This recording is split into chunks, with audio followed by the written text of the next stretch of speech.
안녕하세요. 박영재의 친절한 은퇴스쿨입니다. 자, 이번에는 경기도에서 시가 4억짜리 주택을 가지고 있으면서 월 250만 원의 근로소득이 있는 경우에요. 나이는 67살이고요. 부부가 같이 생활하고 있는데 이 유창선 씨 경우에 과연 기초연금을 받을 수 있을지에 대해서 좀 살펴보도록 하겠습니다. 그 기초연금을 받기 위해서는 가구의 소득 인정액이 선정 기준에 맞아야 되는데요.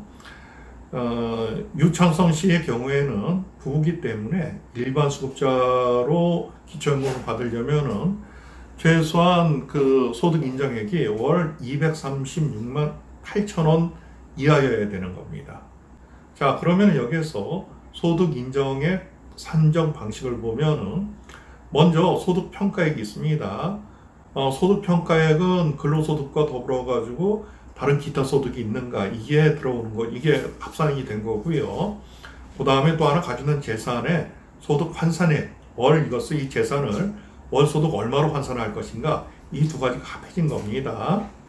자, 그럼 여기서 먼저 소득 평가액을 좀 살펴보도록 하면은요, 이 소득 평가액에서 중요한 것은 뭔가 하면 특히 근로소득에 있어 가지고 기본적으로 1인당 96만 원씩을 공제를 해줍니다. 또 여기에서 30%를 추가로 공제를 해주고 있어요. 자, 근데 만일 여기에서 일용직 근로자나 공공 일자리 소득이 있거나 자활근로소득이 있는 분들은 이 근로소득에 이것을 합산하지 않습니다.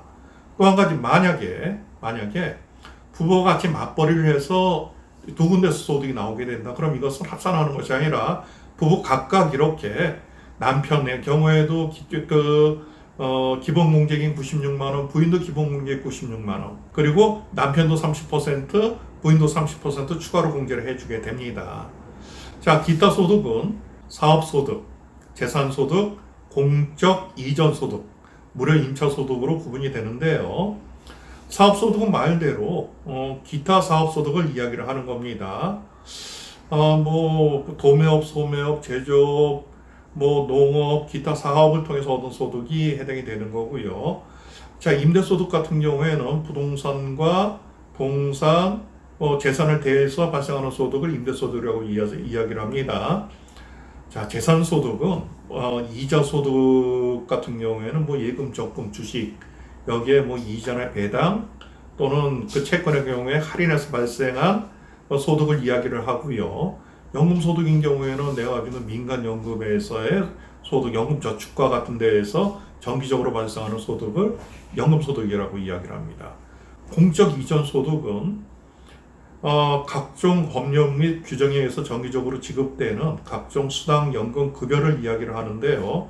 국민연금, 공무원연금, 군인연금, 사립학교 교직원연금, 산재급여 등인데, 만일에 공무원이 퇴직을 할 때 연금이 아닌 일시금, 퇴직금으로 수령을 했다라고 했을 땐 이 일시금의 부분은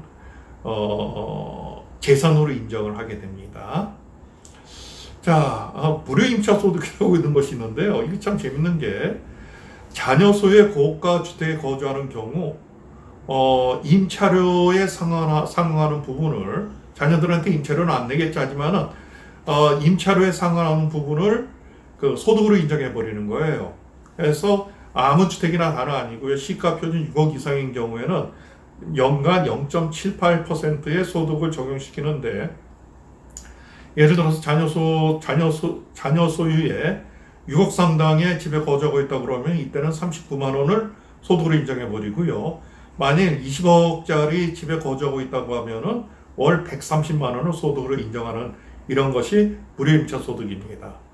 자, 이렇게 봤을 때 유창선 씨의 소득 평가액을 보면은, 자, 근로소득 250만 원에서 90만 원 기초 공제를 하고요. 여기에서 30%를 또 깎아주게 되면은 107만 8천 원이 됩니다. 자, 그 다음에 유창선 씨가 가지고 있는 일반적인 재산에 대한 것을 좀 생각을 해봐야 되겠죠. 자, 유창선 씨 아파트의 시가는 4억이지만은 시가 표준액은 그 경기도 지역이기 때문에 8,500만 원을 차감을 하게 해줍니다. 공제를 해주기 때문에 실제 그 계산의 기준은 1억 5,500만 원이 되게 되는 겁니다.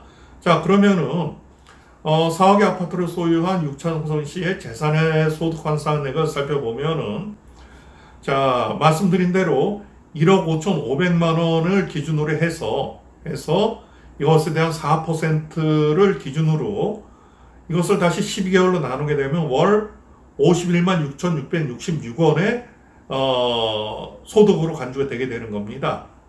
하면 소득 인정액은 기본적인 소득 평가액 107만 8천 원, 그 다음에 재산의 소득 환산액 51만 6,666원을 합치면은 159만 4,665원이기 때문에 기준 금액 236만 8천 원보다는 작죠. 하기 때문에 4억의 아파트를 소유하고 있고 월 250만 원의 근로소득을 가지고 있는 유창선 씨는 기초연금을 받을 수가 있습니다.